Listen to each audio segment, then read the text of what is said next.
এমন একটা জায়গায় সেদিন গেলাম যেখানে কোনো যানবাহন কিংবা যোগাযোগ ব্যবস্থা কিছুই নেই। তো আজকে আমরা সেই জায়গার ভিডিওটাই শেয়ার করব। তো দিনটি ছিল শুক্রবার, আমরা সকাল সকাল মানিকগঞ্জের উদ্দেশ্যে রওনা করলাম। তো রাস্তায় এত কুয়াশা আর ঠান্ডা ছিল, আমি কোনো ক্লিপসই নিতে পারিনি। সোয়েটার, শাল এগুলো ক্যারি করতে করতে অবস্থা খারাপ, এত ঠান্ডা ছিল। তো আমি অর্ধেক রাস্তা যাওয়ার পর একটু ক্লিপস নিয়েছিলাম। এটা হচ্ছে সেই ক্লিপস, সেটা হচ্ছে নদী পার হতে হয়, নদী পার হয়ে একটা দ্বীপের মধ্যে যেতে হয়।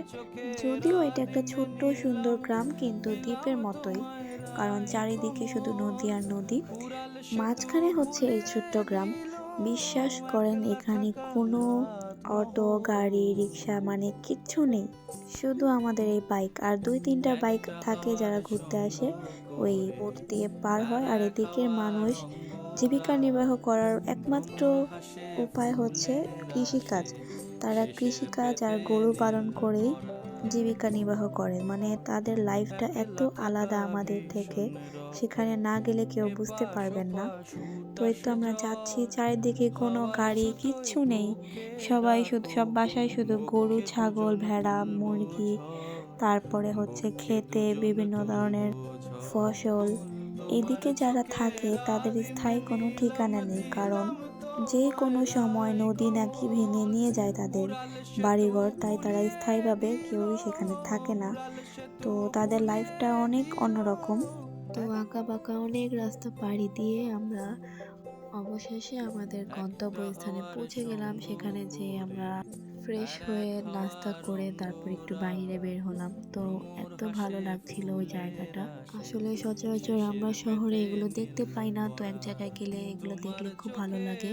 তো আমরা যাদের বাসায় গিয়েছিলাম সে ছাগলগুলোকে খাওয়াচ্ছিল, আর এই তো মুরগি এত সুন্দর সুন্দর, আর আমার বাসাটা এত ভালো লাগছিল। হালকা মিষ্টি রোদ উঠেছে আর হালকা বাতাস, খুব ভালো লাগছিল। তো আমরা গিয়েছি, তাই ওনারা পিঠা বানানোর আয়োজন করতেছিলেন।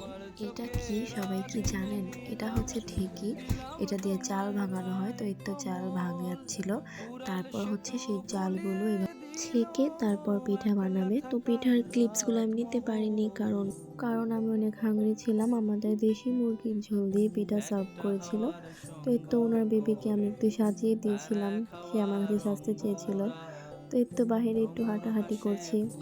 তো এখানে দেখতে পেলাম বাচ্চারা বউ জামাই খেলতেছে।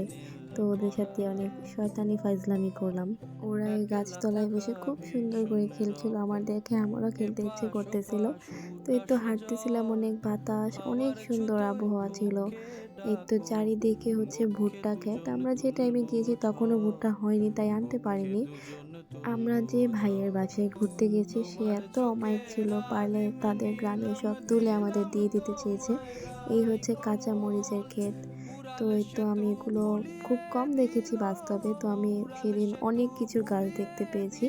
এটা কি বলেন তো দেখি, কেউ বলতে পারেন কি না? তো এই তো মানুষের বাসার উঠানে হচ্ছে শাক সবজি সব ধরনের। তো আমরা ঘোরার পাশাপাশি ওয়াশরুম খুঁজতেছিলাম, কারণ আমরা যে বাসায় গিয়েছি সেখানে ওয়াশরুম একদম খারাপ ছিল, ইউজ করার মতো অবস্থায় ছিল না। তো সেখান থেকে ফেরার সময় আমরা দেখতে পেলাম একটা ঘোড়ার গাড়ি আসছে। এগুলো যেন আমি সবসময় টিভিতেই দেখেছি যে ঘোড়ার গাড়ি চলছে, কিন্তু এখানে আসার পর আমি নিজ চোখে দেখতে পেলাম যে কোনো গাড়ি নেই। এই যে ওনারা দোকানের মালামাল ঘোড়ার গাড়ির সাহায্যে নিয়ে যাচ্ছে। তাদের লাইফটা আমাদের থেকে কতটা ডিফারেন্ট, মানে ভাবা যায়। তো এই হাঁটতে হাঁটতে এই জায়গায় আসলাম, কোনো যানবাহনের আওয়াজ, কোনো শব্দ কিছু নেই, খুব ভালো লাগছিল হাঁটতে। চারিদিকে হচ্ছে পশু পাখি আর হচ্ছে গাছপালা। তো এই তো আমরা যে ভাইয়ের বাসায় গিয়েছিলাম সেখানে তারা বলছে তাদের খেতে যেতে, যা মন চায় নিয়ে আসতে। তো আমরা যে টাইমে গিয়েছি এখনো কিছু হয়নি তেমন। তো এই তো আমরা যাচ্ছিলাম তাদের খেতে শাকসবজি নেওয়ার জন্য।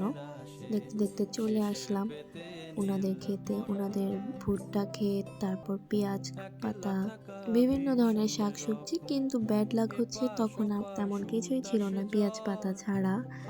তো আসার সময় এক গাদা পেঁয়াজ পাতা তিনি আমাদের দিয়ে দিয়েছে। তো এই তো দেখতে পাচ্ছেন এটা হচ্ছে ওনার ক্ষেত, খুবই ভালো লাগছিল। নিজ হাতে সেদিন আমি এইগুলো এনেছি। সবসময় দেখতাম কৃষকরা কীভাবে কাজ করে। এই শীতের সময় একটু কাজ করেই আমি একদম হাঁপিয়ে গিয়েছি, না জানি ওনাদের কত কষ্ট হয়। তো এই তো আমি একটু শাক তুলছিলাম, এখানে আমার পাশাপাশি আমার হাজব্যান্ডও শাক তোলা শুরু করে দিয়েছে। তো এটা এক অন্যরকম ফিলিং, মানে খুবই ভালো লাগছিল। যারা এগুলা করেছেন কখনো তারাই বুঝবেন এই ফিলিং। তো এই তো আমরা এগুলো তুলেছি, এগুলো নিয়ে যাচ্ছি। আর দেখেন প্রতিটা বাসায় ঘোড়া, সেখানে ঘোড়া থাকবে। তো সব কিছু নিয়ে আমরা আবার রওনা দিলাম বাসার উদ্দেশ্যে, কারণ সন্ধে হয়ে গেলে আবার বোট পাওয়া যায় না। সেখানে লাস্ট বোট ছিল 4টা বাজে, তো আমরা তাড়াতাড়ি রওনা করে দিলাম। নদীর পাড়ে এসে দেখি বোট আসতে আরও সময় আছে। তারপর দেখলাম একটি ঘোড়াও দাঁড়িয়ে আছে বোটের জন্য, ঘোড়া দিয়ে পারাপার হবে মালগুলো। বোট আসলেই এই মালগুলো বোটে রাখা হবে, তারপর ঘোড়া ছেড়ে দেওয়া হবে। এখানে সবার বাসায় একটি করে ঘোড়া আছে। একটু সময় ছিল অনেক, তাই আমি একটু সরিষা খেতে ভিডিও করছিলাম। তারপর নদীর ধারে এভাবে পা ঝুলিয়ে বসেছিলাম। চারদিকে এত সুন্দর ভিউ, মানে কি বলবো। তারপর বোট এসে পড়েছে, আমরা বাইকটা তুলে রওনা দিয়ে দিলাম বাসার উদ্দেশ্যে। মাঝে আরও অনেক ক্লিপস আছে যেগুলো আমি নিতে একদম ভুলে গিয়েছিলাম, কারণ এত সকালে রওনা দিয়েছি। সারাদিন আমি খুবই টায়ার্ড ছিলাম। এত দূর যে আমরা 5 ঘন্টা জার্নি করে গিয়েছি, সেখানে পৌঁছাতে 5 ঘন্টা লেগেছে, আবার বাসায় ফিরতে আমাদের 5 ঘন্টা লেগেছে। তো এই ছিল আমার আজকের ব্লগ। আশা করি সবাই ভালো থাকবে।